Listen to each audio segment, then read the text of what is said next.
Good afternoon. It is a pleasure to be with you today during CUNA's annual Government Affairs Conference. Teddy Roosevelt once said, "Do what you can where you are with what you have."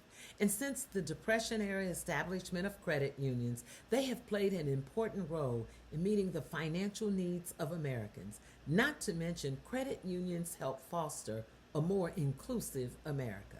As the first ever chairwoman of the Diversity and Inclusion Subcommittee of the Financial Services Committee and chairwoman of the Congressional Black Caucus, I, along with my colleagues, are working day in and day out to ensure all communities have access to the financial tools necessary to prepare, plan, and save for the needs of today and tomorrow. I can share firsthand the citizens of Ohio have benefited from access to credit unions like Wright-Patterson, CME, and Telhio in Columbus. By offering loan forbearances, new loan products, and waiving fees, credit unions are aiding the citizens of Ohio and the country as we overcome the economic pandemic caused by COVID-19. By administering 170,000 PPP loans averaging $49,000.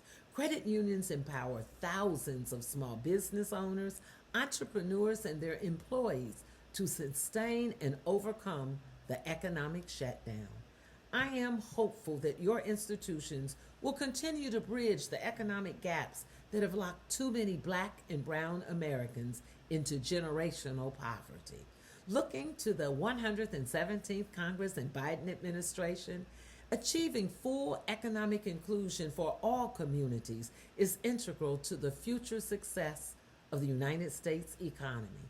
It's highlighted by the fact that since 2000, the United States economy has lost $16 trillion due to discrimination against African Americans, according to a recent study.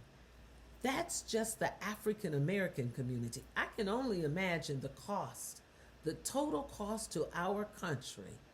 What has that been through the years due to systemic racism and redlining? That's why we must focus on closing the economic gaps that all too often leave diverse communities behind.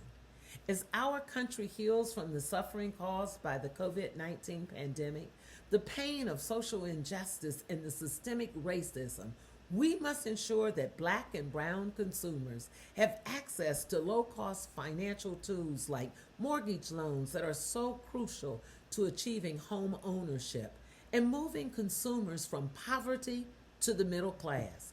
To that end, I implore all credit unions to work with their members and stakeholders to help eliminate the barriers to full economic inclusion for all Americans.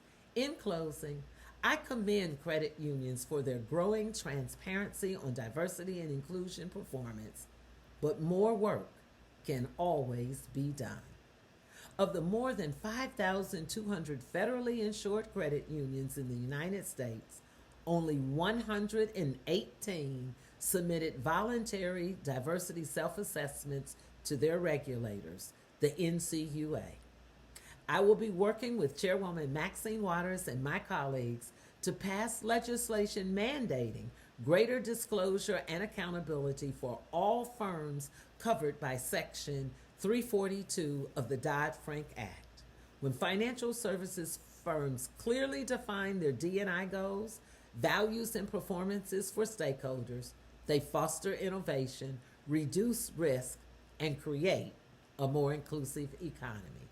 Thanks again for the invitation for me to join you, and I look forward to working with CUNA and its members to achieve a more prosperous economy for all of us as we build back better. Be well, stay healthy, don't forget to wear a mask and social distance. I'm Congresswoman Joyce Beatty, and I approve this message.